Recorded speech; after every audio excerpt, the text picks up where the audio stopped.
Sekarang kita langsung masuk ke tata kelola klinik ya. Tata kelolanya adalah pengelolaan klinik ya.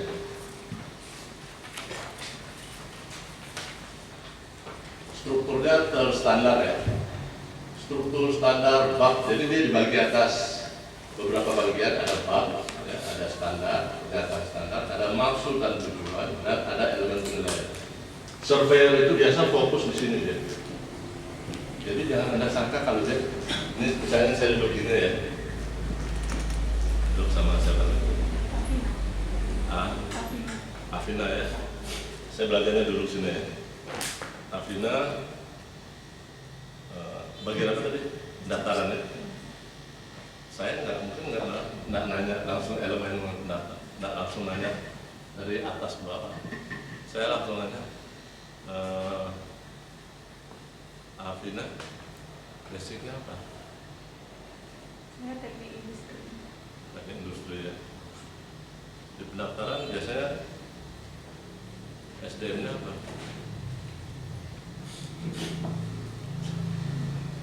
Biasanya pendaftaran SDM-nya apa?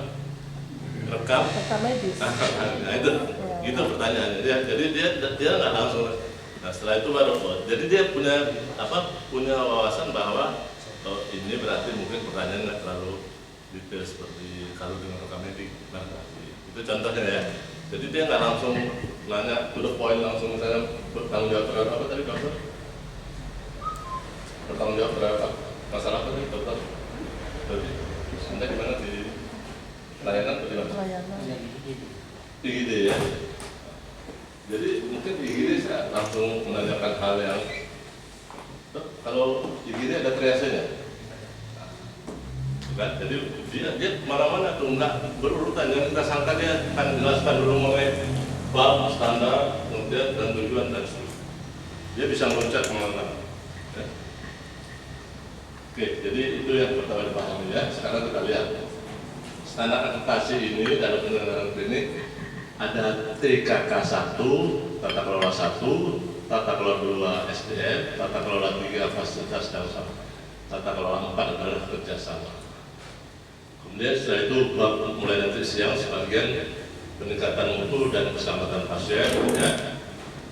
Peningkatan mutu dan keselamatan pasien, indikator mutu, pelaporan IKP, investigasi, ya, dan IKP 26 sasaran keselamatan pasien.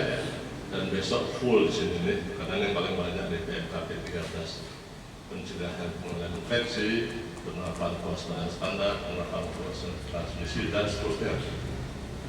Pelayanan laboratorium, pelayanan farmasian, rekam medik, hak dan kewajiban pasien. Ya. Tata kelola klinik. Yang pertama gambar dulu. Klinik itu ada yang rawat jalan, ada rawat inap, ada yang boleh rawat darurat dan salinannya. TTK 1. Ini ada visi, ada misi tadi ya, ada tujuan, ada struktur organisasi, ini udah semua loh ya. Nomor 1 udah semua ya. Tata kelola SDM sudah ya, ya. Kita lihat. Ya, tata kelola fasilitas dan keselamatan sudah.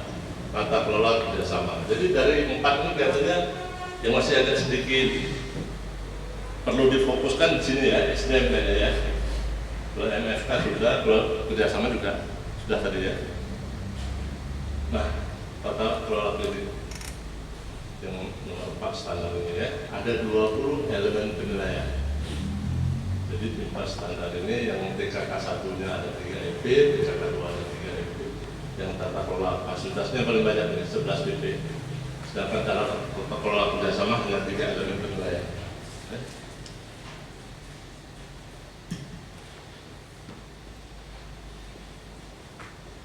Ini hening ngerti apa nggak ngerti ini. Itu 20 EP Jadi kalau bisa ya tata kelola 1 ini ya, TKK 1 sampai 4, 20 EP ini dapat 100 semua, 10 semua. Jadi udah tenang kita dari 4 dari bab 1, 2 dan 3 kalau ini sudah masuk semua kan pesannya udah lumayan ya, sudah bagus ya. Standar 1 ya, itu agak beda ya.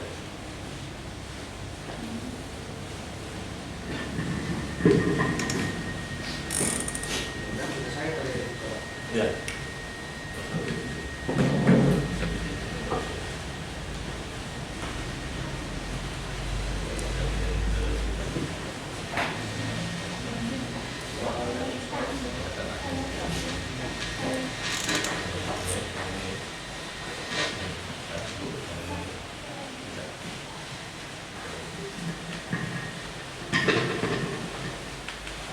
Sambil dipindahin kita masukin aja tuh. Karena saya masukkan juga unsur-unsur dasar hukumnya ya. Jadi pengorganisasian klinik dalam mengemban tugas dan tanggung jawab serta wewenang, klinik perlu menyusun pengorganisasian jelas. Ya, sudah ada ya, saya yakin Cahaya Husada sudah memiliki itu ya. Kemudian yang kedua, harus disesuaikan dengan visi, misi, dan tujuan klinik. Makanya tadi dokter Dodi ya, Romi maaf ya, alumni mana? Oh sudah ya, jadi senior ya, senior Pak. Saya dulu tahun 80 masih sempat ngajar musyawarah. Ya, oleh masih zamannya siapa? Yamin dokter ini Jelani itu Sahrum. Dokter Sahrum itu murid saya dulu sekarang menjadi dokter hebat semua. Oke, saya. Jadi sesuaikan dengan visi. Nah, saya tadi lupa menanya. Anda kan bilang tadi tujuan visinya klinik mau global kan? Tertuang nggak di sini? Penanggung jawab pelayanan global siapa? Ada nggak? Kalau nggak ada, hati-hati ya. Maksudnya hati-hati menuliskan sesuatu yang mungkin masih belum bisa dikatakan. Kira-kira kalau kita sedikit revisi, gimana kata-katanya? Tapi setelah aja lah, nanti lah, jangan sekarang lah. Pergi ke gunung apa di atas tuh bersama dia sebentar Pak, satu malam. Ya, minum air apa? Yang di betung atas. Dulu saya ke betung atas itu waktu ada satu kasus waktu saya di kesehatan. Jadi kepala dinasnya itu saya lupa tuh, SH apa ekonominya, nggak salah sih. Jadi panas beberapa orang masyarakat panas. Terus saya kan saya pun dengan saya dan lima dokter masih, Pak ini ada pasien berupa panasnya Pak, ada berapa orang Pak? Ada 20 orang lebih. Saya bilang, kamu kenapa nggak lapor ke kepala dinasnya dulu? Saya bilang, yang saya lapor pada dinasnya ada yang taruh aja lah. Ya karena dia nggak ngerti kan tadi ya.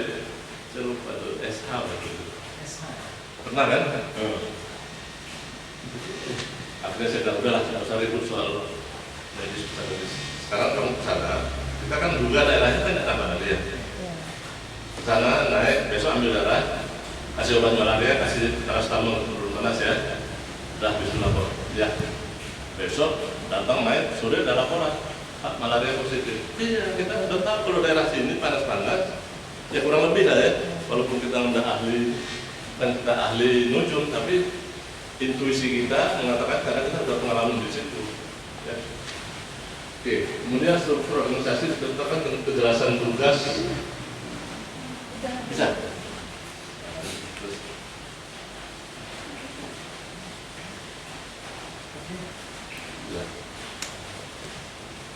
Ya. Oke. Nomor 3. Yang satu masih satu. Baik.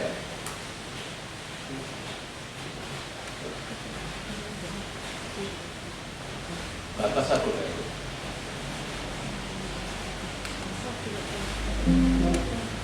Enggak jadi satu. Anda kembali satu tadi itu. Ini satu ya, atas tadi kita tutup. Nah ini aja deh. Ya, terus bawah ya. Ya. Ada tugas alur wewenang komunikasi kerjasama dan keterangan antar petugas ya. Ini waktu struktur ditempatkan ya, mana yang komando, mana yang sifatnya koordinasi ya. Oke, kemudian klinik akan menetapkan visi, misi dan tujuan sebagai landasan operasional ya. Jadi kita harapkan kita punya klinik itu memiliki visi, misi. Ini sudah ada kita ya. Klinik menjalankan tugas dan tanggung jawab dan wewenang. Kemudian struktur organisasi klinik ini tergantung ya, tidak harus sama semua klinik ya, tergantung kan klinik ada milik pemerintah, ada milik TNI Angkatan, ada milik swasta, ada milik apa namanya? Oh, yayasan, ada milik keagamaan ya, ada milik misalnya Muhammadiyah ya, ada Bruder ya kalau di tempat di daerah yang Kristen itu ya.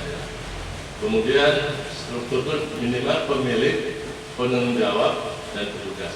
Nah, penanggung jawab ini, penanggung jawab dan kepala klinik tergantung ya.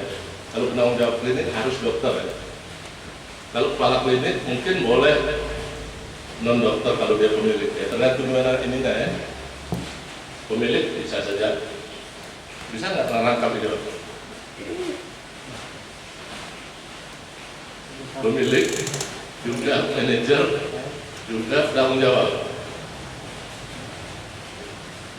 Kalau orang satu ya bisa saja. Dia yang memiliki, kebetulan dia dokter, dia kepala klinik, dia bertanggung jawab ke hal medis boleh. Tapi misalnya pemiliknya bukan dokter, maka pemiliknya non dokter, penanggung jawab klinik atau kepala klinik harus ya. Kalau nggak dokter nakes ya, kalau saya nakes juga, tapi dokter ya, dokter sama kayak rumah sakit. Kemudian, nah ini yang saya tanya, elemen penilaian adalah pertanyaan surveyor ya. Jadi surveyor tanya, ada visi, tapi ya, jawab ada misi, ada tujuan klinik apa? Jadi sudah ada ya, memberikan layanan yang profesional pada masyarakat. Ada struktur organisasi klinik ada. Mana strukturnya dok? Ya anda kasih kan? Ini strukturnya. Saya baca dulu ya. Oh ya oke. Ambil dari mana dok?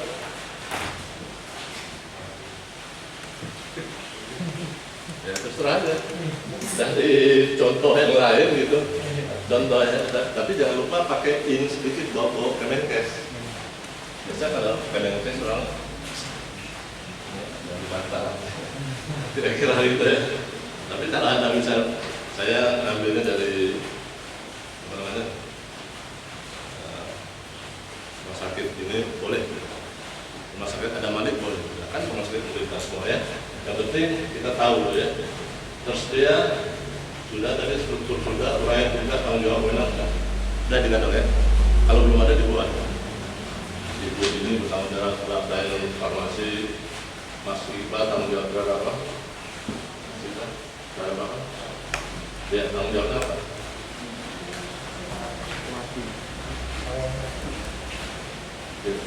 Kita tanggung jawabnya apa? Pasien sembuh. Kita baca aja, cari tugas selamat itu apa aja. Yang pertanyaan-pertanyaannya tadi apa? Saya tidak kasih jawaban, tinggal cari aja. Banyak tugas tanggung jawab dan seterusnya ya. Wewenangnya apa saja?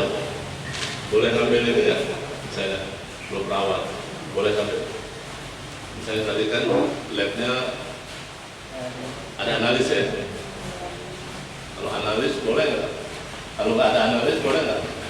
Pak Iqbal ambil darahnya misalnya. Boleh nggak?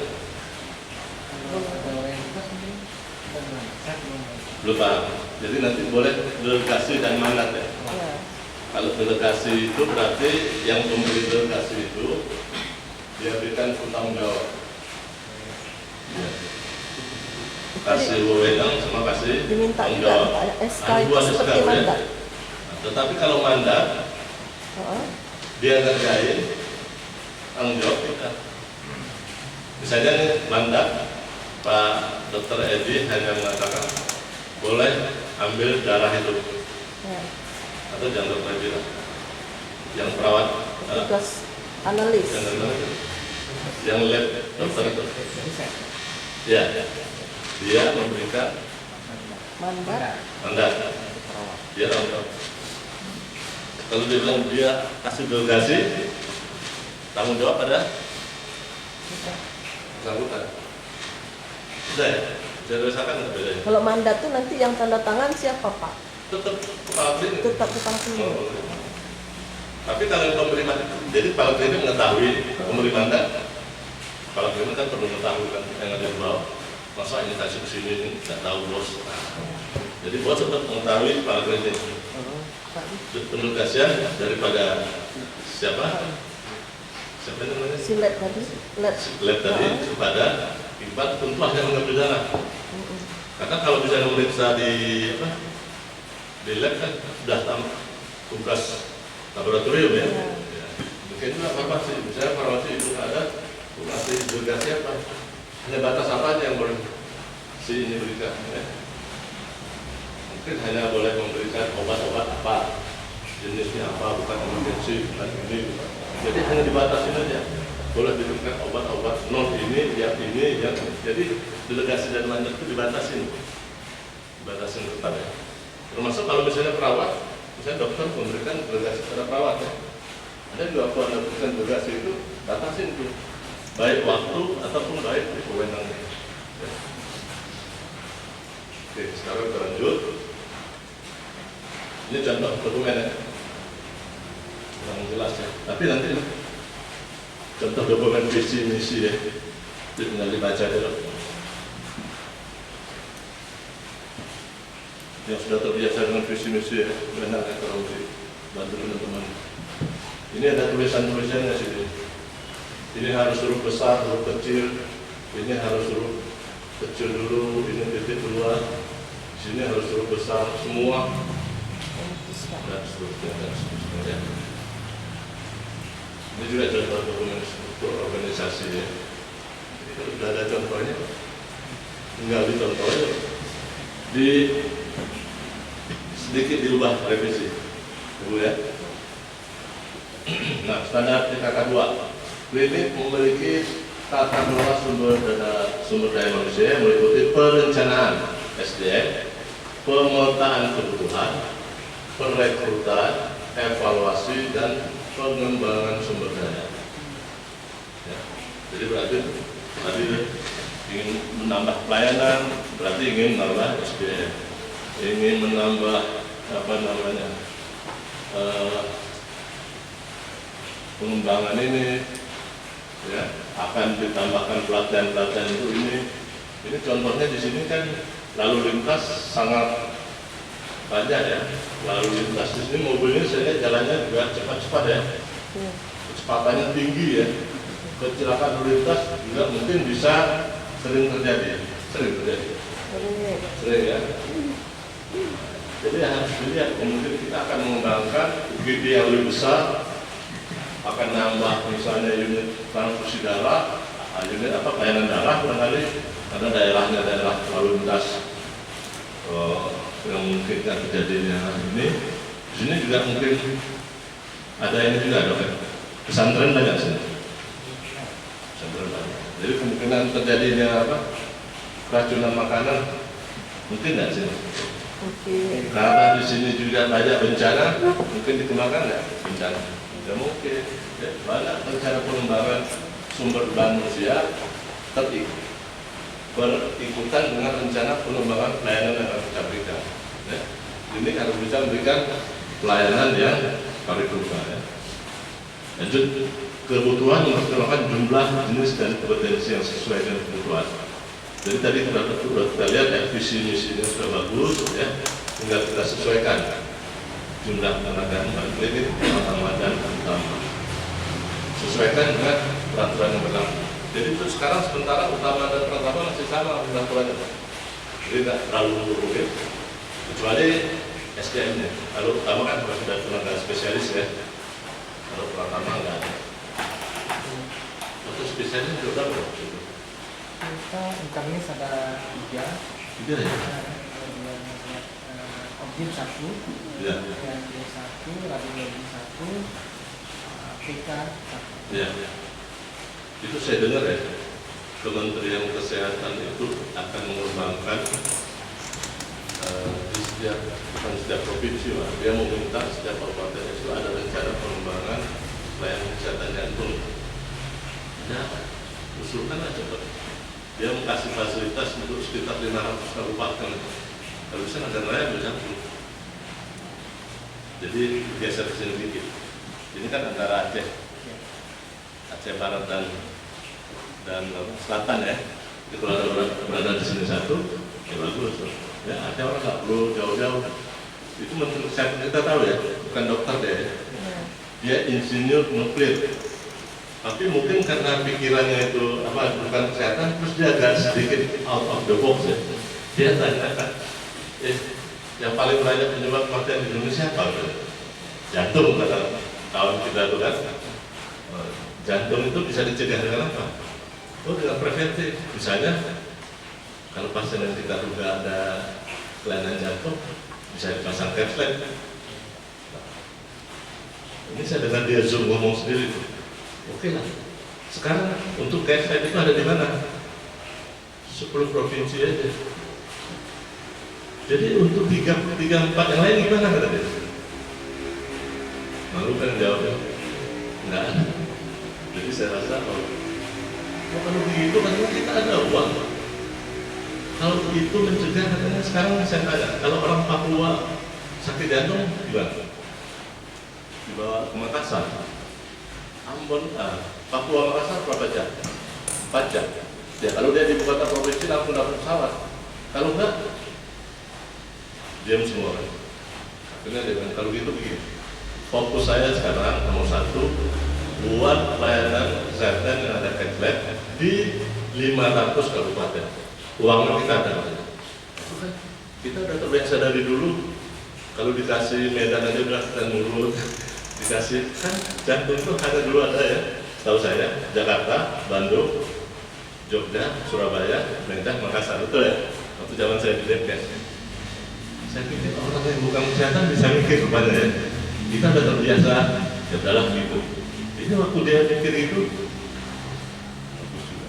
makanya kalau ada kesempatan itu, katanya 2023 sebelum dia pensiun, dia mau kasih pembangun lab, cat lab itu. Kalau kita kan lumayan, penduduk kita kalau digabung Jawa Aceh Barat, Nagan dari Lampung sampai ke Aceh Selatan berapa penduduknya? Setengah juta lebih gede. Ada ya? Kalau Gunung Api 150.000, Nagan Raya ada 150.000, Calang Calang 80.000, Calang 80.000. Batas Tapakuan sini, itu kan masuk sini juga. Iya. Artinya hampir setengah juta lah. Cocok dalam satu Pak. Lebih kan? Ya, apalagi dia dari provinsi nanti. Dia di provinsi. Dulu dia mau jadi provinsi sini. Provinsi apa? Abbas ya? Jadi? Dari Oke, lanjut ya. Jadi jenis kompetensi kita lanjutkan. Nah, tata kelola maksud dan tujuan agar jumlah dan kualifikasi ketenaga klinik disesuaikan dengan kasus satuan kerja. Jadi bukan kerja kita perawatnya gimana, dokternya gimana, bidannya gimana. Ini mbak ini Pak, Bu, farmasi juga gimana, banyak lah. Kalau di Jakarta itu ya ada salah satu puskesmas itu, kebun jeruk itu, pengunjungnya itu sehari, pengunjung ya, sehari kira-kira antara 800 sampai 1000 orang. Dokternya 50 orang per umumnya. Kira-kira yang paling banyak numpuk di mana? Aktivitasnya di Lewat jalan. farmasi. Semua pelayanan datang ke situ kan? Wah, akhirnya mereka gimana? Mengambil inisiatif untuk sebagian obat-obat yang bisa dilakukan pakai Gojek. Tapi harus obat yang bukan obat yang emergency, bukan obat psikoterapika, kemudian pasiennya setuju, kitanya setuju, dan pemerintah DKI-nya setuju. Itu orang 200 saja sudah lumayan. Jadi, dan pasien nggak usah nunggu di puskesmas kan, dia bisa pulang aja. Tapi dia harus dia membayar ongkos ojeknya nanti. Ya. Nah, itu jadi beberapa inovasi boleh dilakukan kalau vaksinnya sudah mulai banyaknya. Kalau misalnya di sini pengunjungnya kira-kira per hari berapa? 40. Udah mulai itu nanti habis adaptasi naik tuh 50-60, nah, sudah mulai dilakukan langkah-langkah gimana caranya. Ya, jadi sesuaikan dengan beban kerjanya ya. Kalau tanggung jawab ini tadi sudah kita lihat ya, adalah seorang dokter, kalau utama adalah seorang dokter spesialis atau dokter gigi spesialis ya. Harus ada SCP, penanggung jawab hanya dapat menjadi penanggung jawab satu klinik ya.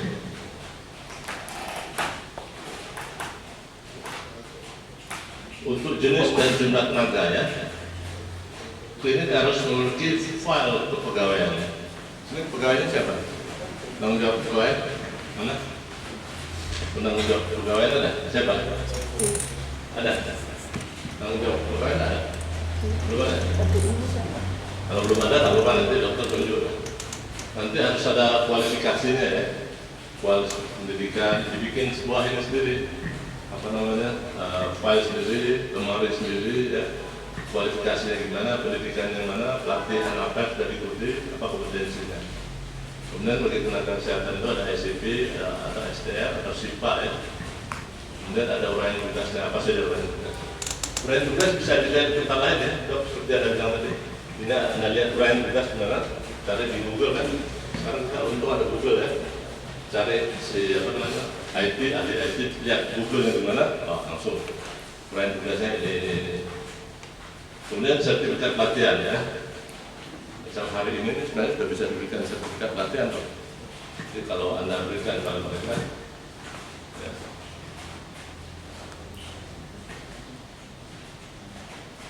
Sertifikat pelatihan. Kalau kita tanda tangan bisa nggak Dr. Freddy? Sertifikat pelatihannya. Bisa, sudah kita nanti, Bisa ya? Nanti kita sangat kita Oh boleh. Bisa ya tanda tangan. Itulah enak sama yang muda. Kalau orang muda itu bisa ya. Penilaian kinerja ya, dan uraian potensinya ya. Dokter Sela bisa di sini gimana kan barusan segar masih ya. Pemenuhan tenaga sesuai dengan jumlah jenis kebutuhan pelayanan ya. Nanti yang dilihat mana? Ini baru ilmu sebenarnya. Dia lihat apa sih? Dia lihat dokumen ya. Jadi dokumen yang tadi yang kita yang ini dia lihat dokumennya, dia lihat STR-nya, dia lihat uraian tugasnya, dia lihat sertifikat pelatihan, dia lihat penilaian kinerja oleh kompetensi. Dia akan dia lihat ini dan kemudian ada wawancara sedikit ya, misalnya dari farmasi itu barang itu, Zizi itu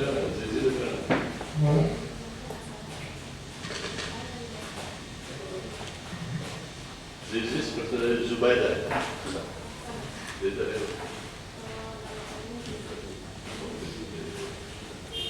Farmasi di Medan.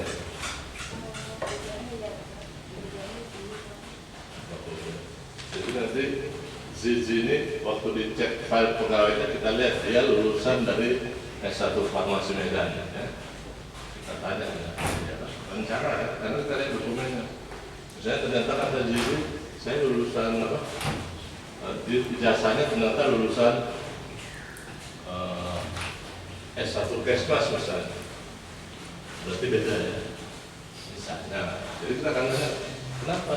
Oh saya ikut lagi proses pelatihan farmasi, oh tapi nggak boleh. Nah, berarti Anda udah pernah wewenang untuk kira-kira kalau wawancaranya gitu ya. Dan filenya file pegawaian ini ya diperbaharui secara berkala ya. Jadi ada yang pindah, ada pindah ini, ada dapat pelatihan lagi ya. Pelatihan itu dimasukkan ya, foto-foto disimpan sendiri-sendiri. Kemudian kinerjanya dievaluasi secara berkala ya. Ada evaluasi setiap tahun kan. Ini tadi penanggung jawabnya pegawai siapa Pak di sini? Belum ada ya? ada Sudah ada ya? Belum diambil. Oh nggak apa-apa. Yang penting ada ya. Itu salah satu jawaban surveyor. Mana dia? Lagi hamil ya? Bagus ya? Apalagi kalau kita bilang sedang keluar kota melihat ibunya sakit di Medan. Nah, itu kita bilang suruh pulang deh. Bagus lah, selesai. Nah, nanti disuruh sama yang hamil itu ya? Siap. Ya. Kinerjanya dievaluasi, harus ada file, harus ada ini nggak rumit ya. Ini dapat 10 nih. Artinya ya, jangan 5 nih. TKK 1, 2 tadi ya. TKK 1 tadi udah 10. Ini juga 10. Ini contoh dokumennya ya. Tinggal ikuti aja dong ya. Kalau lihat tidak begitu rumit, besok bisa masuk ya rumit dong. Biasanya kalau pertanyaan hari pertama survei itu nggak sulit, besok udah masuk yang sakit tadi. Oke, ini contoh monitoring evaluasi kontrak kalau ada yang pakai kontrak.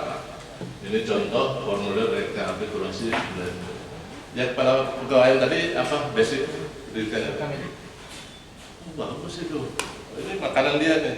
Kalau dia di pendaftaran, pas waktu survei suruh dia ke depan. Ini mundur dikit. Pendaftaran karena di 10 itu loh. Ya.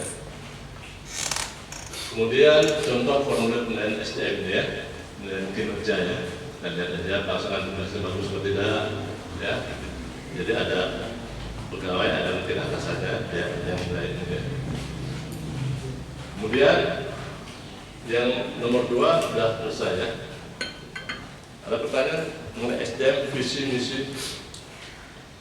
Iya, itu ada sedikit saya. Ya, kita ketiga dulu. Ya, terima kasih dok. Ini presentasi yang sangat baik saya kira.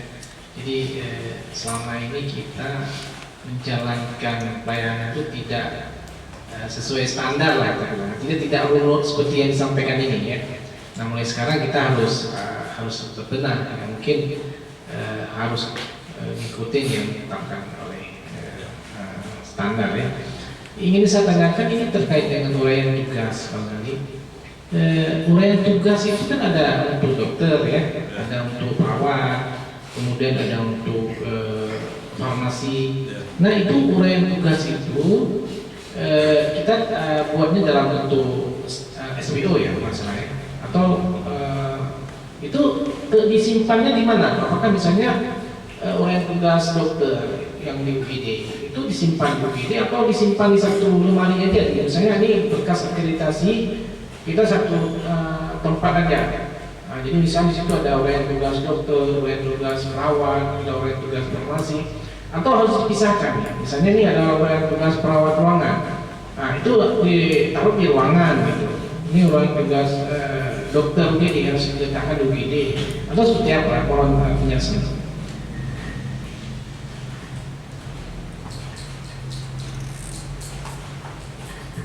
Baik, kalau menurut saya itu pengalaman di tempat lain itu digabung dalam satu file kepegawaian. Jadi disitulah kita lihat semuanya. Ya, jadi kita hanya melihat di file kepegawaiannya, kemudian kita tanyakan yang ini mana, ininya mana, SIP mana. Mungkin kalau mau ditaruh di tempat pelayanan, mau gabungin nanti ya, hilang-hilang ya. Mungkin gitu ya dok ya. Pak Freddy mau nambahin dikit Pak? Mengenai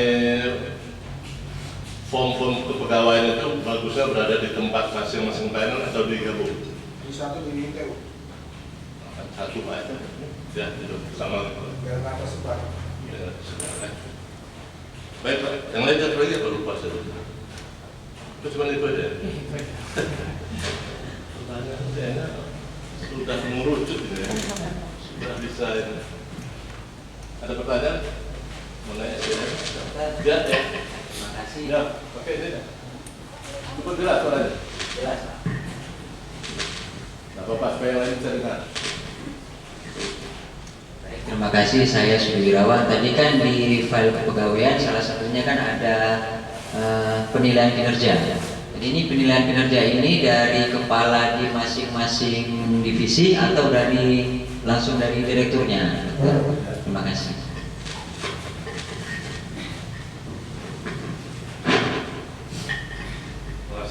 Jadi nanti itu sebaiknya kepala masing-masing, karena dia kan tahu ya, kepala masing-masing yang tahu. Tapi nanti diketahui oleh direktur ya, seperti ini. Ya. Karena kalau kita sekarang setahu saya nggak tahu kalau zaman sekarang. Kalau zaman dulu kan kita pergi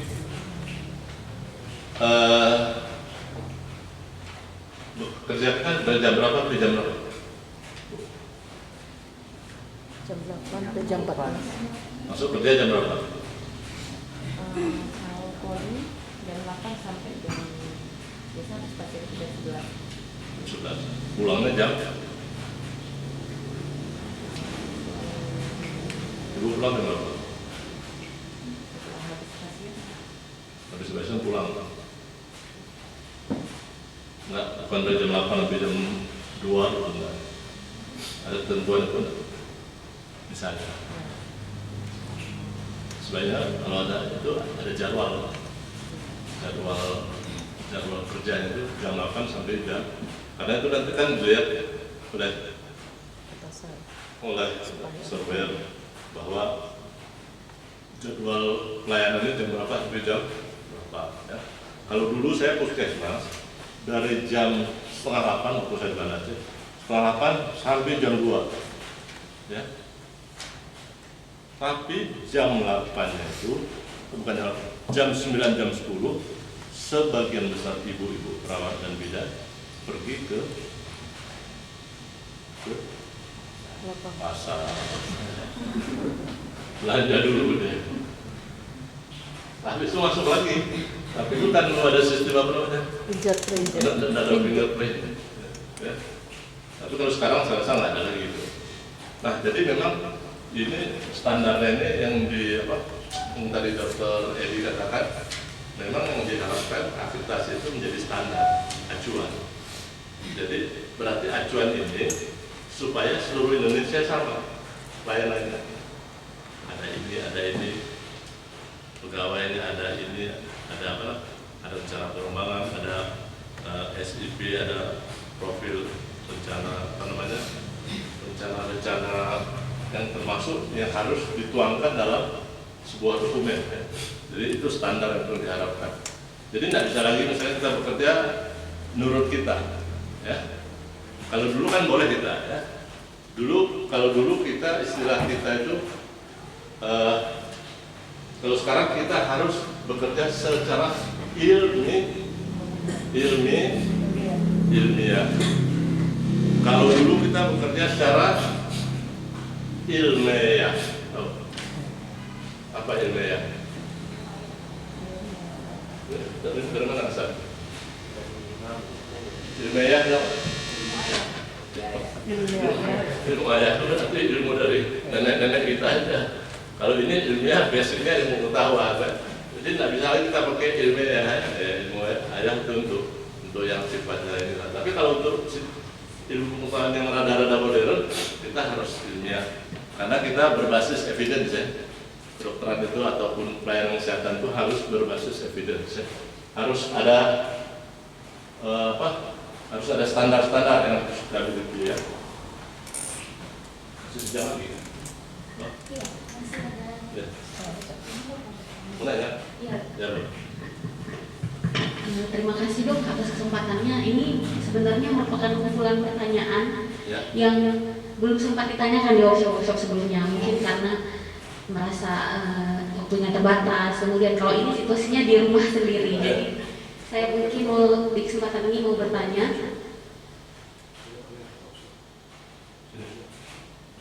Workshop ke AKP kemarin dok dengan komite akreditasi kemarin, pendampingan akreditasi.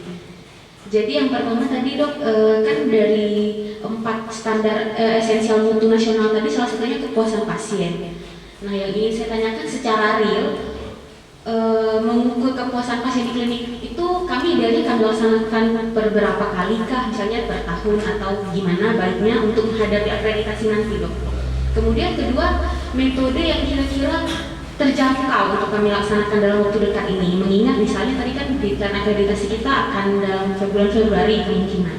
Yang kedua, kemudian yang ketiga dok, mengenai evaluasi kinerja pegawai tadi dokter sudah sampaikan sekilas, tapi yang ingin saya tanyakan, evaluasi itu kan memang dilakukan oleh kepala bagian masing-masing, misalnya diketahui oleh direktur kami.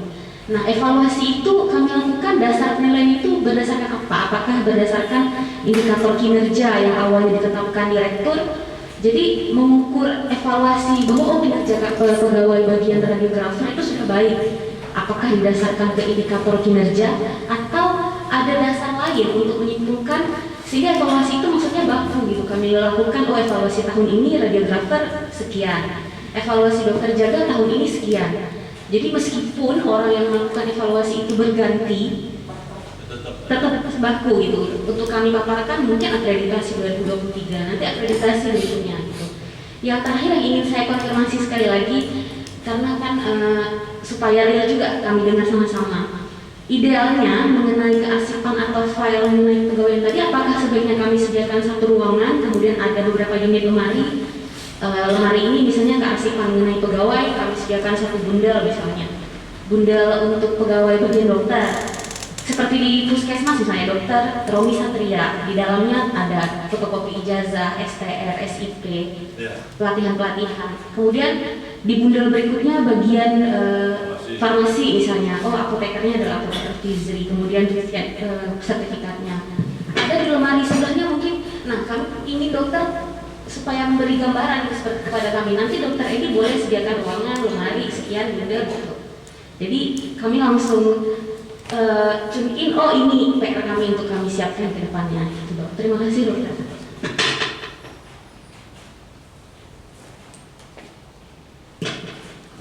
Baik, jadi yang pertama tadi kepuasan pasien ya. Kalau kepuasan pasien, siapa yang pernah pergi ke WC toilet bandara Blang Bintang, ya. Blang Bintang ya. Yang ada foto kalau kita masuk WC orang ketawa itu. Oh ya.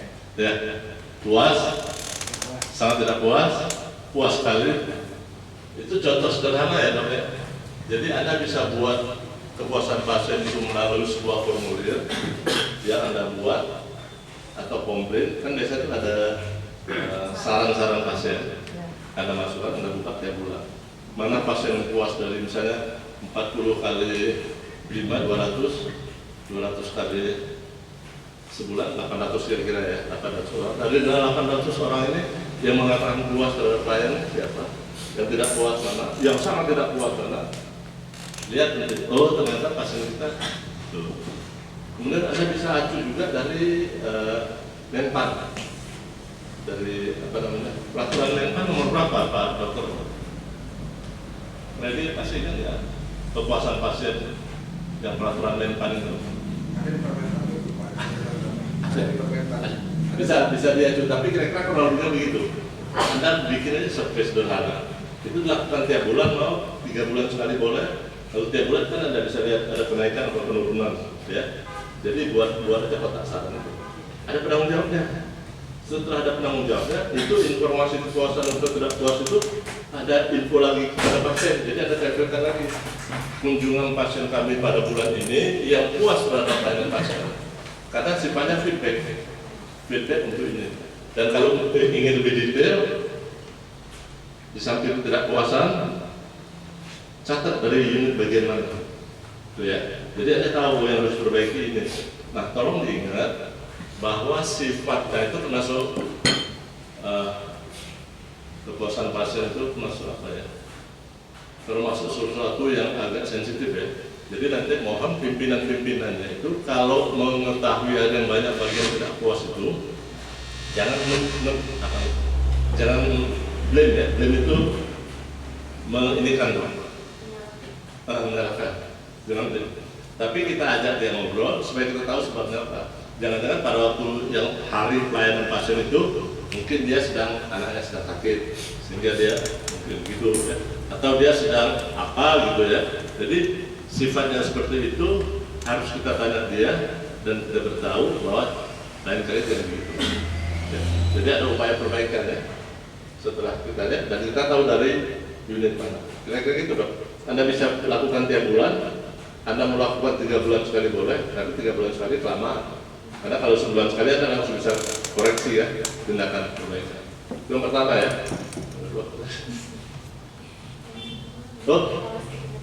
Bukan. Ini kalau tadi mengenai file-file di mana satu tempat aja ya. Tergantung tersedia ruangan nggak. Kalau nggak sedia ruangan, dia bukan harus ruangan ya, ruang saja boleh. Jadi misalnya karena keterbatasan ruangan saat ini, Anda taruh di ruang. Cuman kalau rekam medik kan nggak bisa. Kalau apa namanya? Kalau file pegawaian boleh terbuka kan, asal ditutup dikunci. Dan misalnya belum tersedia ruangan, boleh. Tapi kalau rekam medik harus ada ruangan. Ya. Itu sudah menjawab ya. Satu lagi yang payah ya. Evaluasi kinerja. Kalau evaluasi kinerja, boleh ambil nggak dari evaluasi kinerja pemerintah setempat? Dinkes boleh, bisa ambil. Punya Dinkes, ambil aja boleh.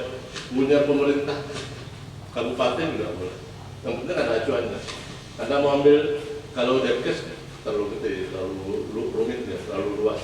Ambil aja punya bagian apa? Istilahnya sini BKN ya. SDNK. Apa? SDNK di Dinkes. SDNK di Dinkes. Bu, pinjam sama dia bagaimana evaluasi kerja. Lihat dicocokkan Pak. Tapi Anda tahu referensi ambilnya. Karena kalau bisa ngambil sendiri agak sulit dong. Jadi memang harus ada referensinya. Saya ambil punya dinas kesehatan, saya ambil punya Pemkab, boleh. Jadi di situ Anda buatkan evaluasi. Ya. Untuk pas. Untuk Ya. Nanti saya nyambung dengan Dr. Sela terkait dengan kepuasan pasien. Jadi kalau BPJS kan dia punya juga nih evaluasinya ini. Ya. Mereka kalau nggak salah saya juga ada melakukan survei ya, Ya. survei kepuasan. Apa bisa kita pakainya itu? Dia pasien BPJS. BPJS. Kalau pasien swasta. Oh, jadi harus kita buat sendiri gitu. Kenapa Pak? Ya. Mungkin karakteristik pasien BPJS sama kita kan swasta agak beda ya. Kalau BPJS itu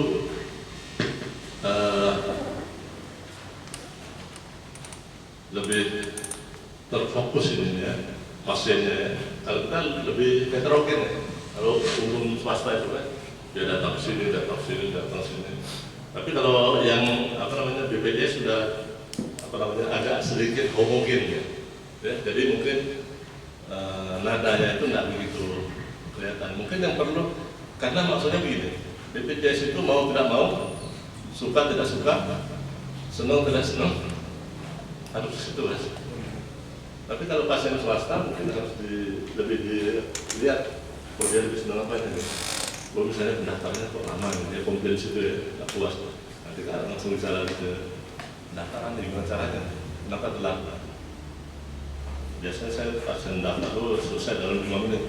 Bisa nggak selesaikan dalam waktu sekian? Kalau bisa ada pasal itu Pak 2. Kalau gitu 2 aja lah, dengan 1 lagi. Nah, itu jadi dari pasien itu ya, dari keluhan pasiennya. Oke, sekarang kita lanjut lagi 3 ya.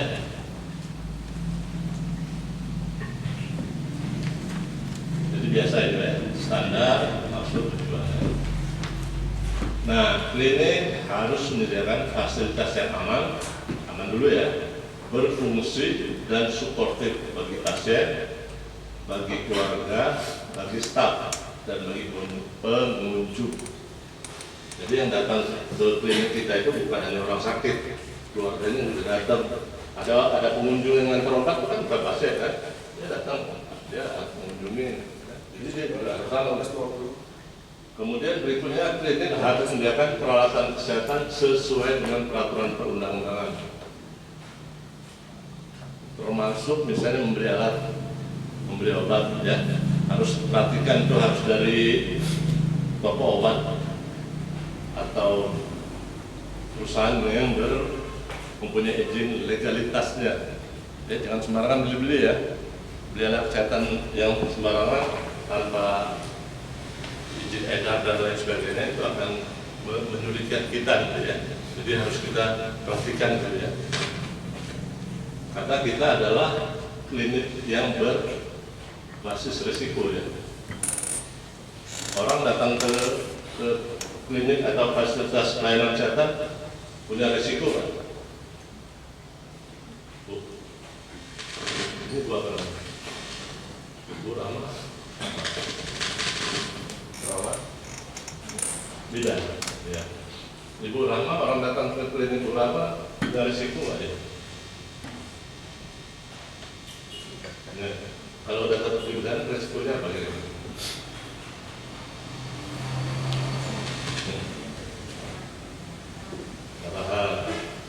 Bisa nggak kesalahan tindakan dari ibu membuat dia cedera? Masih ada pasang IUD sekarang? Tidak, masih. Ada resiko nggak sih? Ada ya.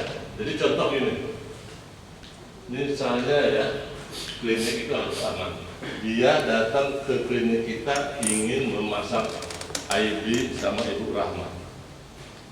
Sampai di klinik kita karena ada apa namanya lantai yang licin, dia jatuh, tangannya patah, kepalanya benjol, ya. Diagnosanya apa Bu? Hendak diagnosa masuk? Diagnosa masuk ingin Oh. memasang IUD. Diagnosa keluar? Diagnosa keluar dengan cedera fraktur.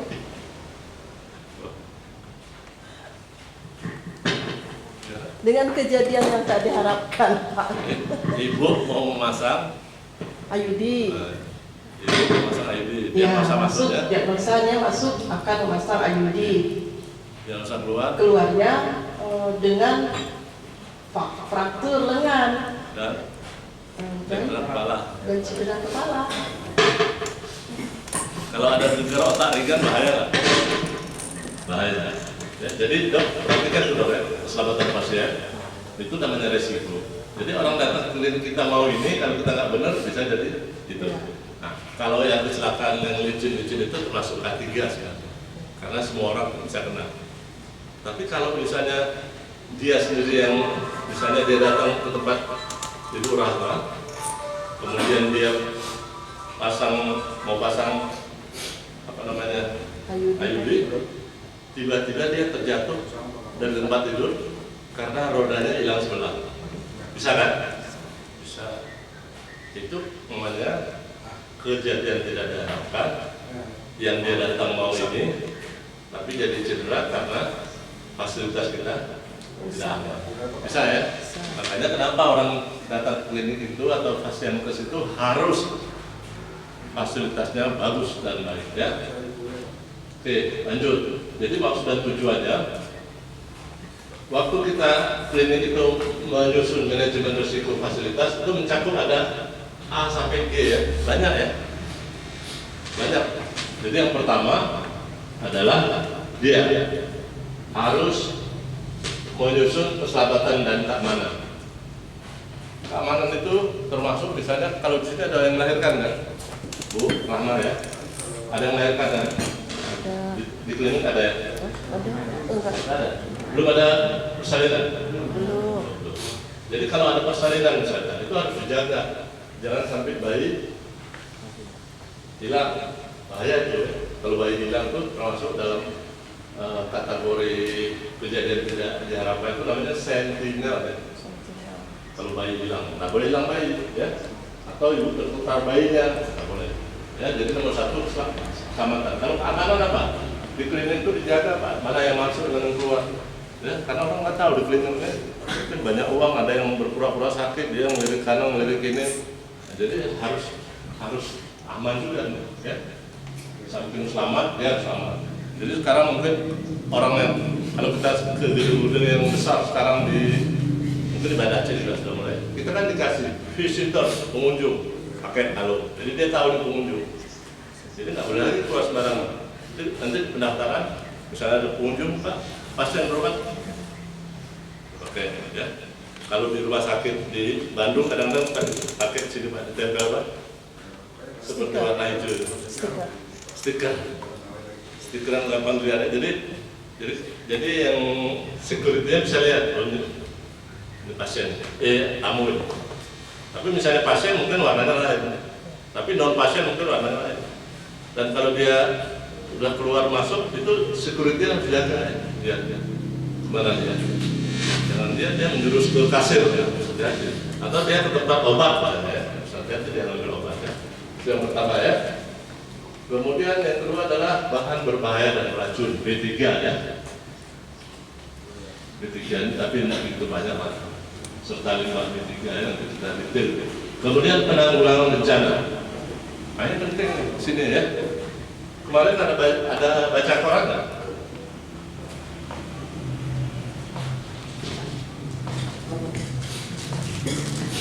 Ini bagus nih.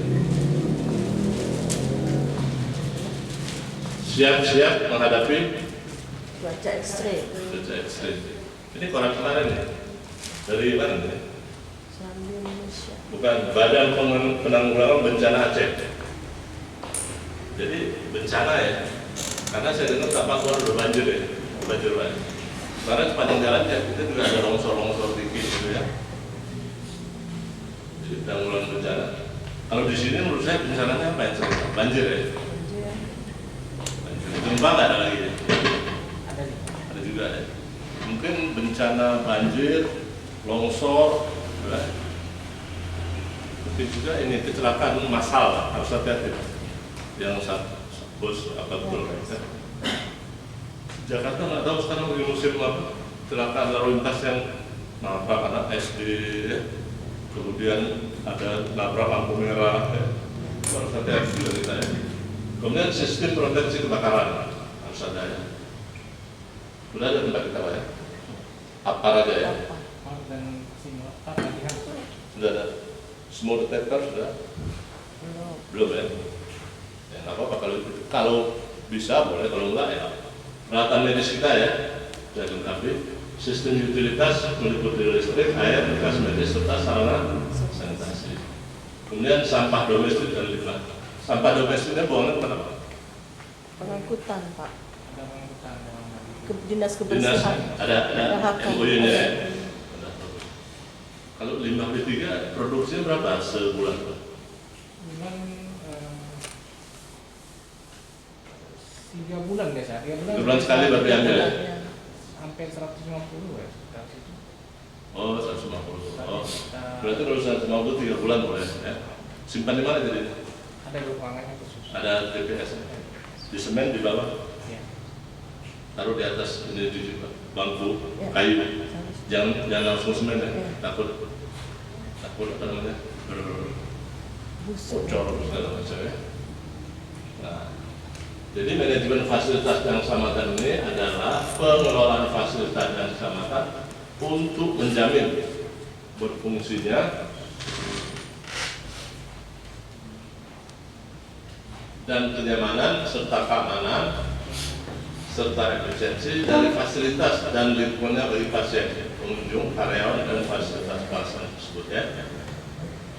Dan ini merupakan multidisiplin ya, bukan hanya dari segi lingkungan hidup, tapi dari kedokteran, teknologi kedokteran, dari apa namanya kimiawi dan seterusnya ya. Kalau definisinya ini ya. Jadi kalau ditanya oleh surveyor apa itu MFK itu?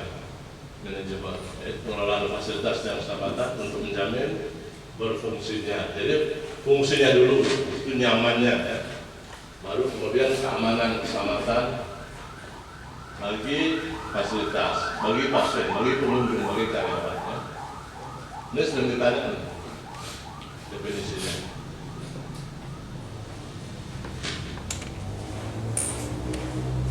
Harus ada penanggung jawab. Nah, kita sudah ada penanggung jawab ya.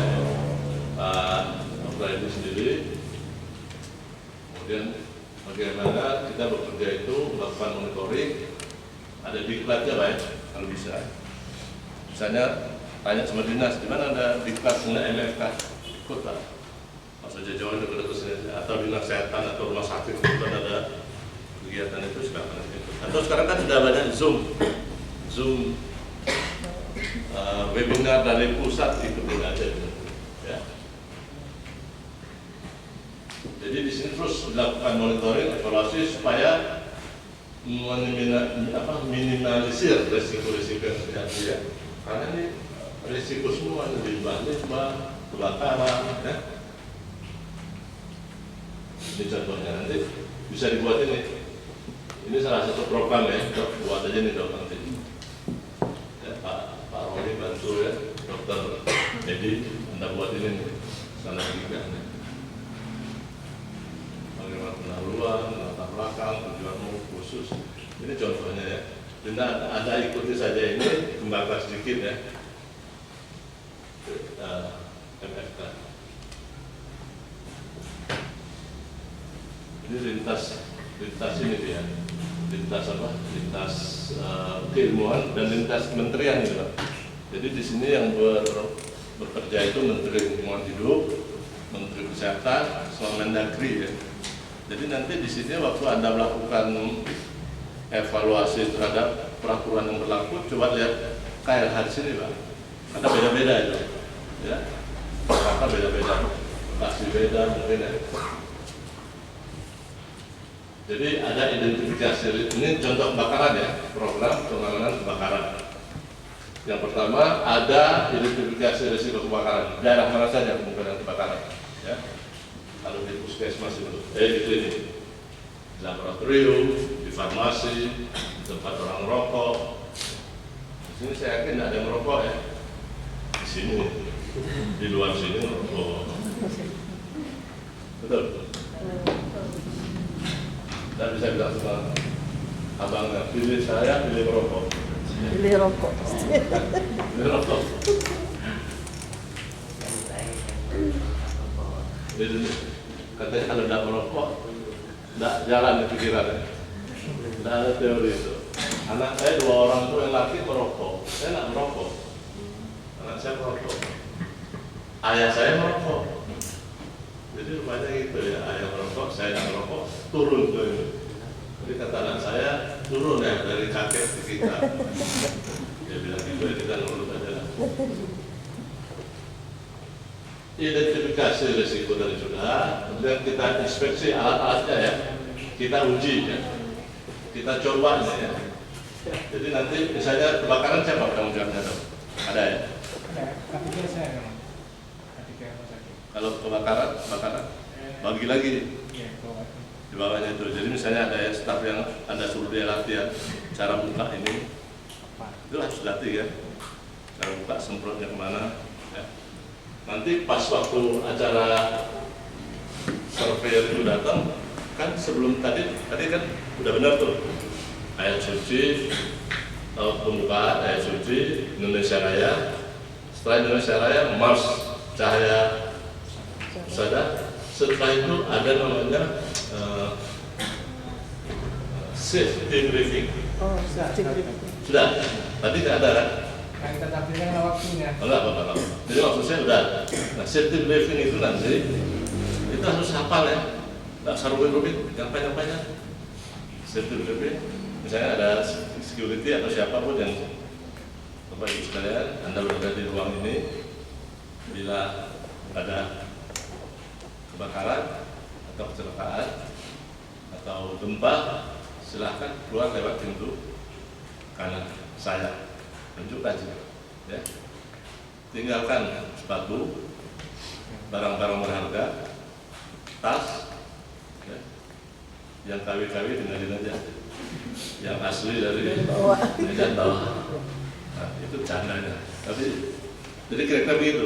Udah selesai. Ada dulu teman-teman kita itu pakai video. Kan pakai video. Emang waktu bencana video kita pasang dulu? Enggak, kan? Langsung tentang itu. Jangan pakai video. Kalau Indonesia Raya boleh. Kalau tadi Ratu Mas boleh. Tapi kalau saya video enggak. Pak, silakan itu. Kalau yang turun tangga bilang, turun tangga hati-hati, ya. Jangan ini, jangan itu. Singkat, ya. Singkat tapi safety briefing itu, ya. Baru ini dok tadi. Setelah itu baru ada paparan singkat dari kepala klinik, ya. Oke, ini sudah, ya. Jadi inspeksi kemudian jadi stafnya Pak Dr. Edi itu suruh yang mugaan itu untuk dia inspeksi, menguji, memelihara. Karena waktu memeliharanya ditanya sama surveyor itu, Anda ngecek nih alat pemadam kebakaran ini? Kan bukan Anda kan pasti sibuk kemana-mana. Jadi ada staf yang satu lagi, Anda ngecek ini, ngecek ke mana? Ke pemadam kebakaran. Nanti dia kasih label bahwa alat ini masih berlaku sampai tanggal sekian gitu. Anda dilatih, mana latihnya di pemadam kebakaran? Mana bukti ini fotonya? Kita dilatih bersama dengan puskesmas sama dinas sama apa namanya, gitu kira-kira kurang lebih ya. Kan tidak mungkin dokter itu semua dong ya. Mungkin pemadam kebakaran 7 salah satu ya. Kemudian jalur evakuasi ya, sudah ada ya. Ini kita contohkan tadi, sini kita nggak tahu kalau evakuasi kemana kan ya. Karena pintu itu tutup betul ya, coba dibuka. Ya, tutup kan? Kalau ada orang nggak dikasih safety briefing, dia ada di situ, mumpuk situ semua, padahal sini pintunya. Tuh ya, jadi jalur evakuasi harus jelas. Kemudian ada edukasi dan simulasi. Jadi boleh dilakukan simulasi itu sekali, setahun sekali. Kalau ada kebakaran sini kemana larinya? Pasiennya kemana? Alat ini kemana? Ini gimana?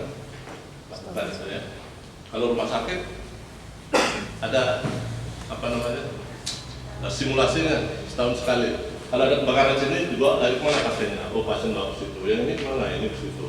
Ya. Ada apa namanya titik temu poin itu ya. Kemudian setelah itu ada tempat larangan merokok. Larangan merokok harus dipasang depan dong. Ada peraturan pemerintah. Ya. Jangan sampai nggak ada. Jadi pernah sekali waktu saya survei di satu daerah, udah survei, saya tanya mana kepala puskesmasnya? Kan kita kan sana sini kan, kepala puskesmasnya lagi merokok di luar sana, di luar puskesmas. Saya bilang, kan nggak boleh merokok sih. Ya, saya nggak boleh merokok di puskesmas. Saya di luar puskesmas, di seberang jalan. Nah, kasihan juga, tapi maksud saya itulah orang kalau sudah ketagihan merokok nggak bisa dilarang terus. Jadi harus ada nih larangan merokok ya, dipasang. Ada SK-nya dong ya, dibuat ya. Karena orang akan lihat betul nggak ada orang larang. Ya betul, ini ada SK larangan. Kita emang sudah ada kanun. Sudah ada ya? Ada Kanun ya? Kanun daerah. Nah, itu. Jadi Anda tinggal ambil kanun daerah, masukkan jadi SK KID ya. Pak, tapi kan harus kalau di puskesmas malahan kita disuruh buat pojok rokok. Masa? Iya Pak sekarang. Peraturan dari mana? Oh mungkin dia ikut airport kali ya? Disuruh buat pojok rokok. Jadi kalau misalnya penunggu pasien, kebetulan puskesmas kita rawat inap, mereka tuh merokoknya nggak boleh sembarang-sembarang di pinggir-pinggir situ, tapi di pojok rokok gitu.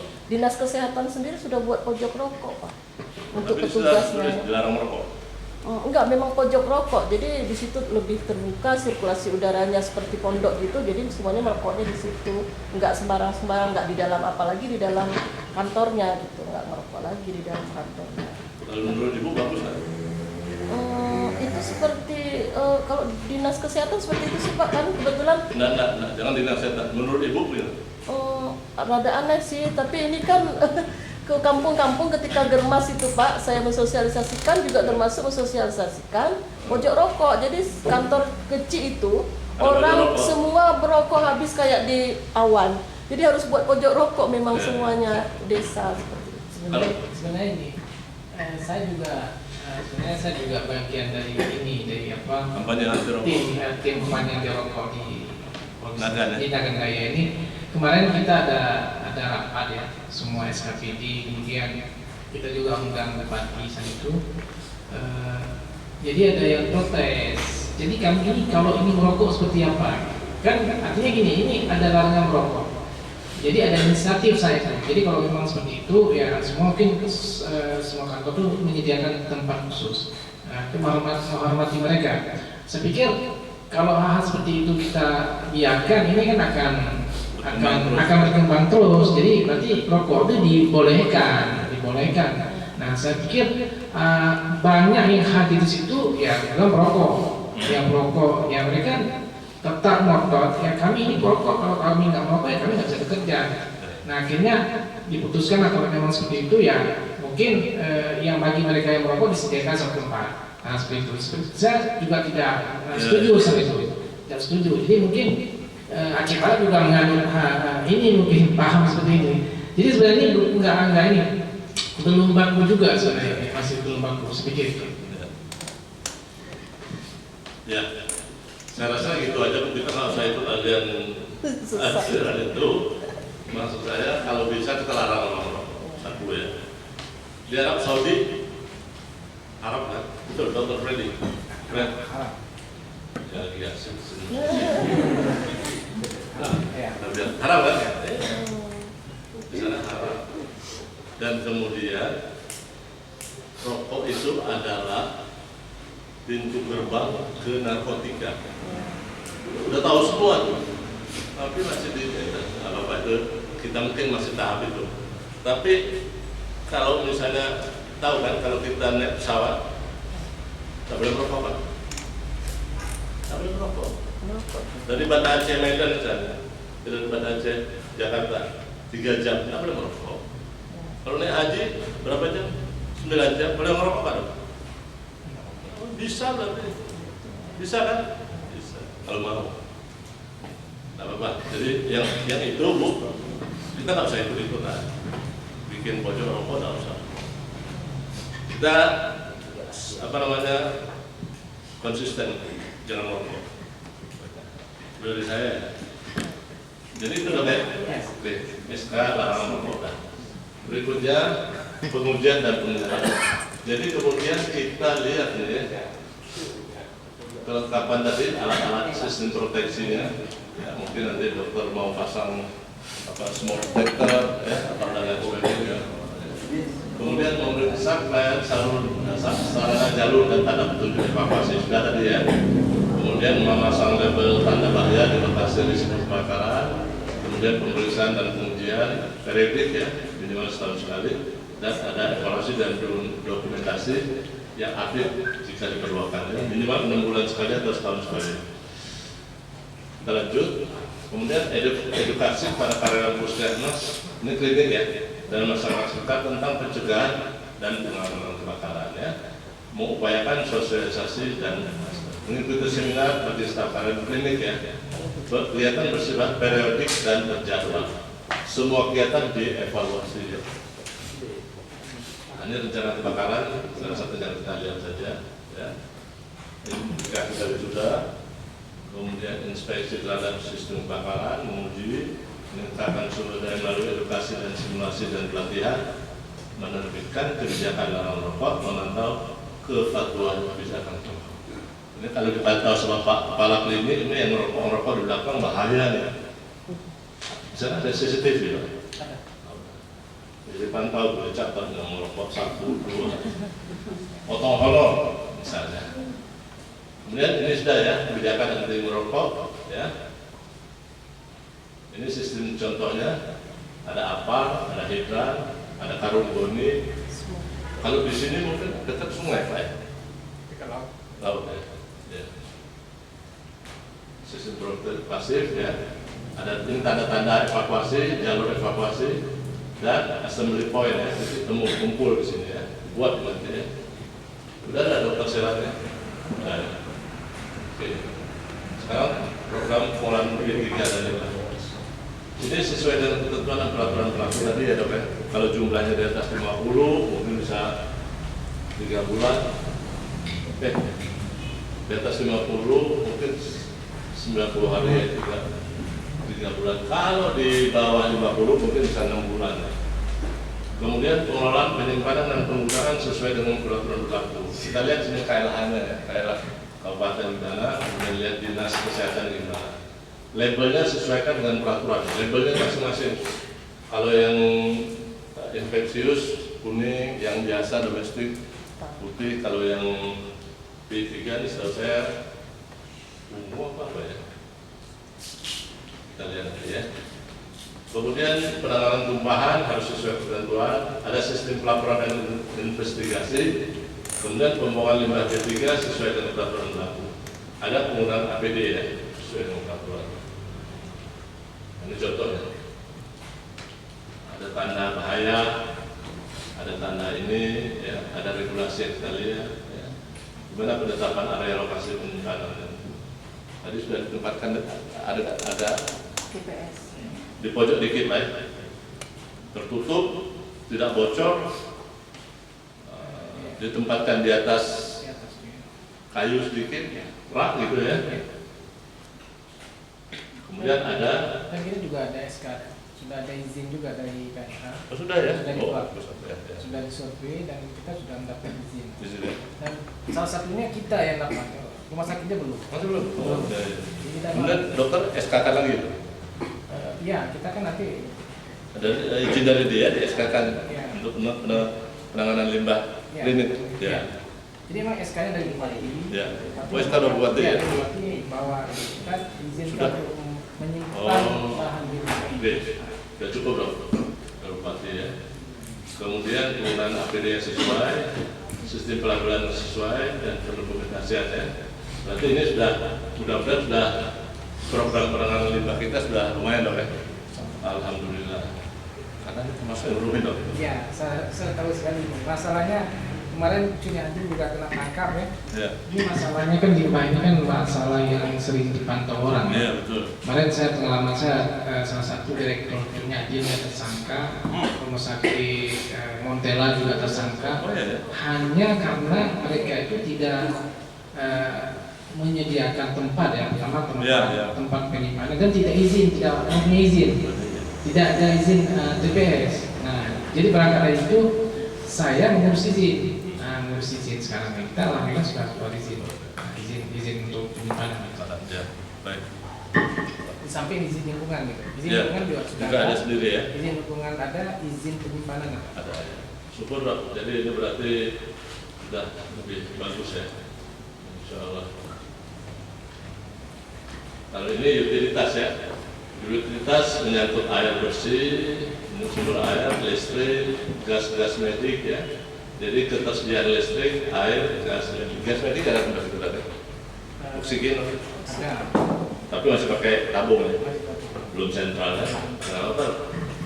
Kemudian setelah itu identifikasi ketersediaan, identifikasi area berisiko, kegagalan air listrik, spesialis periksa kualitas air, dan pemeliharaan sistem utilitas.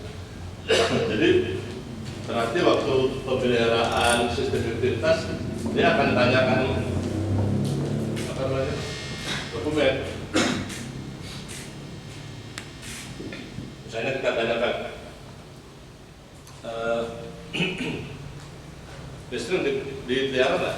Pelihara. Nah, kalau listrik berapa waktu jadwalnya diperiksa? Banyak teknisinya kan? Teknisinya tahu kan? Apakah?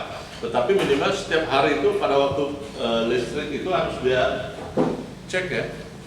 Sama seperti pada waktu kita sini siapa dokter gigi? Nggak ada ya. Dokter gigi itu kan ada posisi apa namanya? dental. Dental unit itu harus dicek tiap hari. Naik nggak dia? Boardnya jalan nggak? Ya, uji fungsi ya. Satu lagi pemeliharaan ini ya. Seperti misalnya contoh tensiometer perlu dicek ulang. Kalibrasi ya. Kadang-kadang harus dikalibrasi setahun sekali ya. Jadi itu di situ ya. Kalau listrik, air dicek ya. Air di sini air apa? Contohnya sumur bor ya. Jadi cek lah ininya. Sekali kualitas air sudah ya. Sudah sama Ada ya? sama PLPL kemarin memang udah diuji semua. Oke. Listrik kalau mati listrik gimana? Kita ada genset otomatis. Ada ya. Listrik bisa lewat juga. Oke, kita lanjutkan. Nah, ini kapan waktu diminta untuk pemeliharaan? Biasanya kita akan lihat checklist pemeliharaan. Ya, okay? Jadi pada waktu misalnya cek pemeliharaan, biasanya sebulan sekali atau berapa bulan Atau berapa waktu sekali maunya? Bulan atau bagusnya Tiap bulan. oke. Cek Februari sampai Desember. Ya. Tapi dia misalnya di sini ada AC loh. AC Anda cek atau di servis berapa bulan sekali? Kalau asli 3 bulan sekali. 3 bulan sekali.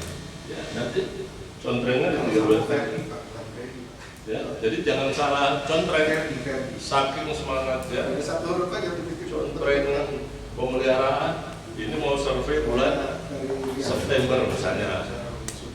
Contrengnya itu dari Januari sampai Desember. Saking semangatnya. Ini Desember belum mulai pelihara ya. Nah, kalau dalam perencanaan, ini kan ada perencanaan. Pemeliharaan ini terdiri dari 3 dokumen. 1 dokumen perencanaan pemeliharaan, 2 dokumen pelaksanaan pemeliharaan, 3 tindak lanjut. Jadi dari dokumen itu, misalnya AC yang harusnya 3 bulan sekali ternyata ditemukan AC itu rusak. Berarti kan 1 AC rusak. Ya.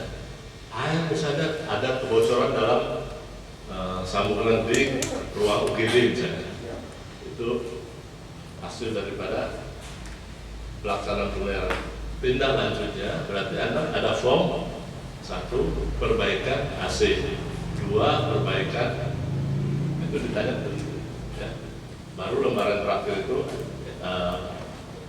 evaluasi tindak lanjut dari yang terakhir itu adalah AC sudah diperbaiki. Satu lagi apa? Keran bocor sudah diperbaiki. Jadi dari pemeliharaan saja berarti ada jumlah 4 ya. 4 dokumen yang harus dilakukan: perencanaan pemeliharaan, pelaksanaan pemeliharaan, hasil dari pemeliharaan itu, baru tindak lanjut dari pemeliharaan. Selesai itu ya. Kalau ada manualnya, siapin ya. Misalnya manual AC, manual kalau ini alat kesehatan juga bisa ya. Kalau tadi rusak gimana caranya? Lapor siapa? Orang siapa yang salah? Apa kesalahannya? Misalnya, oh ini AC-nya bocor, airnya bocor, AC-nya rusak ya. Berapa lama respon time? Setelah dilaporkan oleh yang bersangkutan, berapa lama dia lapor lagi ke kita rusaknya? Oh misalnya 2 hari atau 3 hari. Kalau harus lapor ke vendor gimana caranya? Ya, misalnya hal-hal kesehatan ya.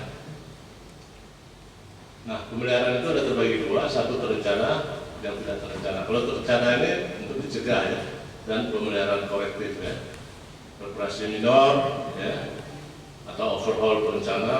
Kalau yang mencegah termasuk tadi yang mengganti alat, menyetel ya, memelihara air, penggantian komponen misalnya yang listrik ya, itu yang perencana. Ada nggak yang tidak terencana? Ada. Yang tiba-tiba dadak misalnya blok listriknya jatuh oleh karena apa? Nah, dilihat ini apa nih? Ada korslet di mana dan sebagainya. Itu termasuk pemeliharaan yang tidak terencana ya, termasuk darurat ya. Oke. Nah, dekontaminasi adalah salah satu cara untuk menghilangkan mikroorganisme pada alat-alat medis ya, baik melalui proses preklinik, klinik, desinfeksi, dan sterilisasi sehingga alat tersebut siap untuk digunakan lagi. Teruskan sini ya. Siapa penanggung jawab sterilisasi di situ? Wewenang ya. Jadi ini wewenang lakukan ya. Ini kalau ini sering ditanya oleh surveyor ya. Alat apa Kritikal, non kritikal dan semi kritikal ya. Kalau kritikal kan yang masuk ke alat mukosa darah masuk ya. Kalau semi itu hanya di mukosa luar aja. Kalau yang non kritikal itu rendah ya, stetoskop ya. Dia hanya dipakai ini aja biasa. Ventilator, stetoskop ya. Alat makan di tempat tidur. Kalau semi ini laminoskop, bronkoskop ya. Ini pakai high level disinfektan ya. Bisa panas, bisa radiasi, bisa chemical ya. Ya, ini akan membunuh misalnya TB ya, atau sel-sel tumbuhan lain ya.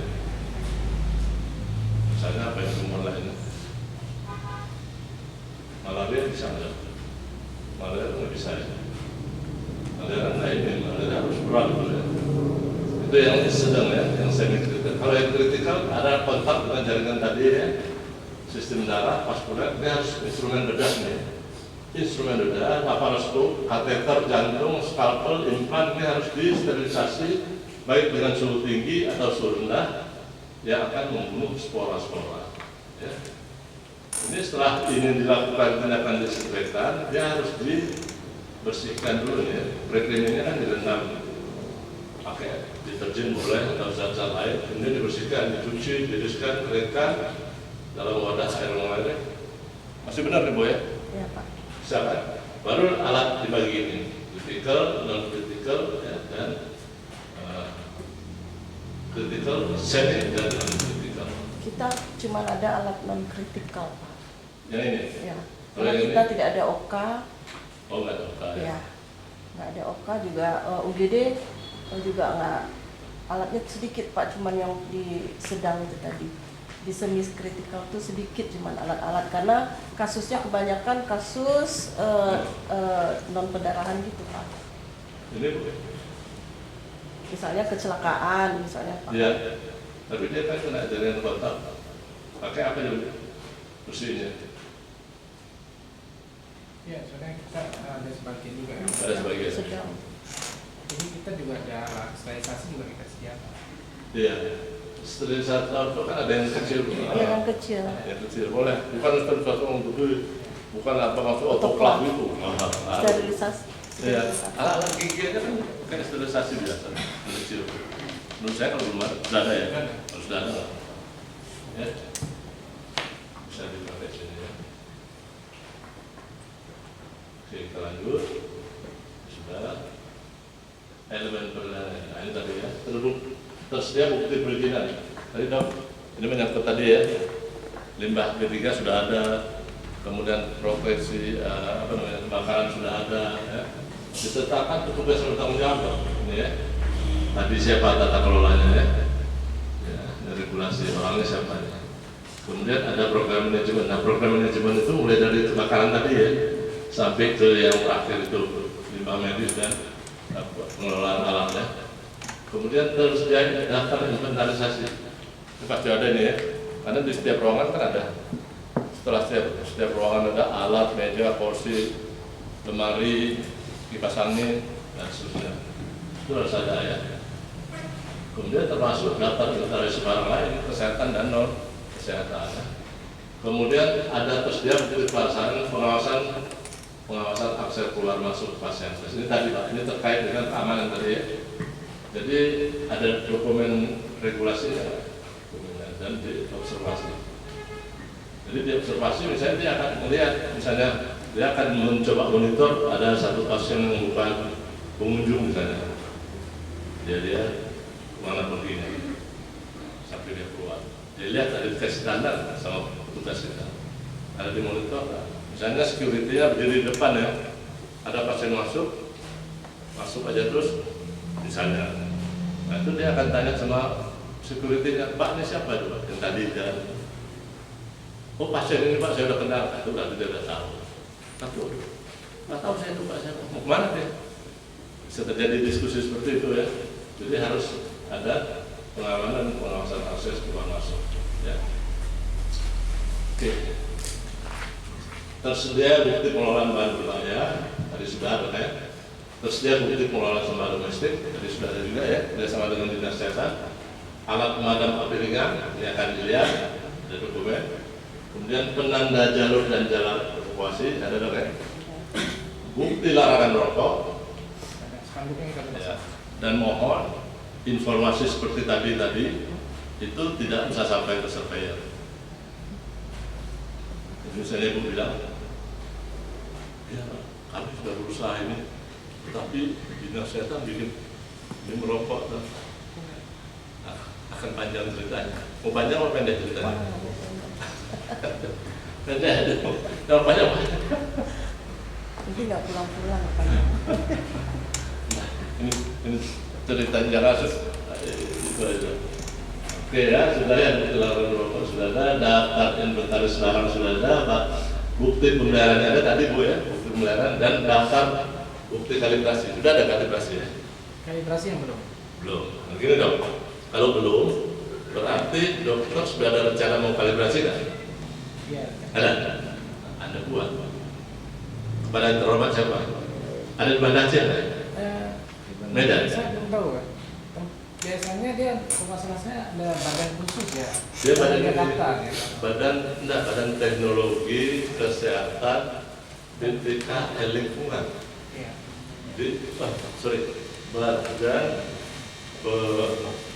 Badan Pembinaan Teknologi Kesehatan BPK. Jadi dia itu melakukan, dia hanya ada di Medan, bukan salah. Medan, Jakarta, Bandung, Surabaya, Makassar, Indonesia.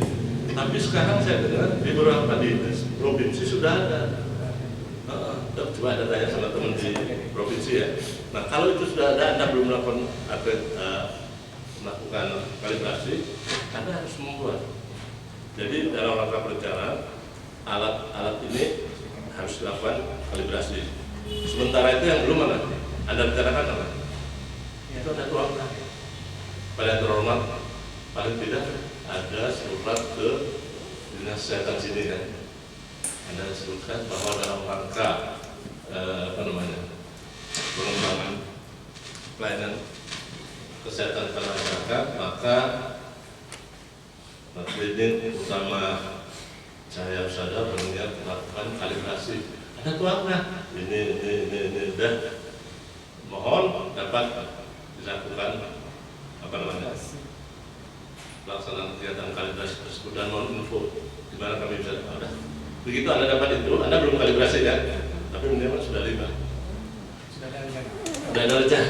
Dokumen perencanaan. Sudah.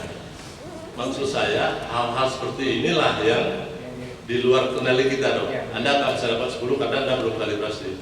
Tetapi untuk itu kita kecilkan, jangan sampai dapat 0 benar. Kita sudah ada rencana. Cuma kami tidak tahu di mana karena kami sudah kontak. Nah, Anda berarti harus kontak ke dinas kesehatan juga. Satu lagi Anda harus kontak ke provinsi juga dong. Ada buatnya surat ke provinsi terhormat bahwa dalam rangka ini kami akan melaksanakan kalibrasi. Mohon informasi secepatnya. Dan itu ada 10 ya. Oke, sudah. Dan kalau Anda punya radiologi, ada bukti dari Bapeten ya? Iya, sudah. Sudah ada ya? Ada radiologi berarti? Ada. Siapa radiologi? Dokter Lidi ya di sana. Radiologi ya? Iya. Oh, bagus. Ini contoh surat SK pertanggung jawab ada ya? Tidak tinggalkan ini, Anda tinggal teruskan. Ini sudah, ini juga tadi sudah disampaikan oleh Permen LHK 6 2021 berapa lama boleh disimpan ya, bagaimana caranya, contoh kebijakan Nalar Novo boleh. Nah sekarang yang terakhir nih, ini hanya 3 tahun lagi pas ya, 5 menit lagi. Standar 3 adalah kerjasama.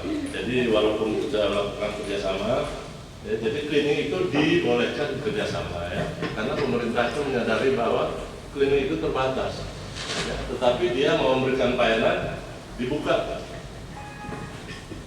kerjasama bisa itu. Itu memang untuk makan pasien ya. Makan pasien kita juga kerjasama dengan pihak ketiga. Ya. Nah, memang kita nggak ada dapur kan, mungkin sediakan dapur di Ya. klinik, sehingga kita buat kerjasama dengan pihak ketiga. Boleh ya, jadi boleh melakukan pihak lain dalam rangka memenuhi kebutuhan pelayanan. Dasar pelayanan tersebut dituangkan dalam dokumen kontrak atau MOU dengan mereka, dan kontrak ini bisa berupa kontrak klinis dan kontrak manajemen.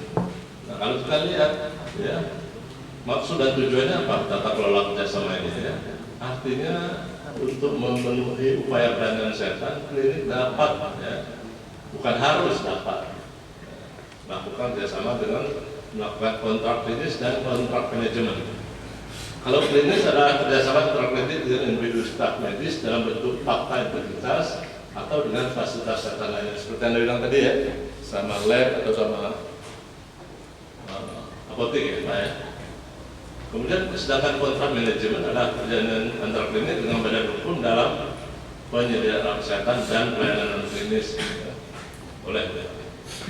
Karena misalnya dengan apa namanya rumah sakit ya, atau dengan badan hukum lain. Dalam hal ini seperti Anda dengan siapa? Dinas kebersihan ya? Ya. Kebersihan atau dinas apa lagi? Jadi kalau kita paskes, Ya, tiga juga tadi ya. paskes juga salah satu syarat untuk yang kerjasama BPJS itu, BPJS kan? dia harus ada kerjasama dengan Rumah sakit lain. Ya, rumah sakit lain. Ya. Jadi di sini ya, berarti bisa dilakukan itu ya.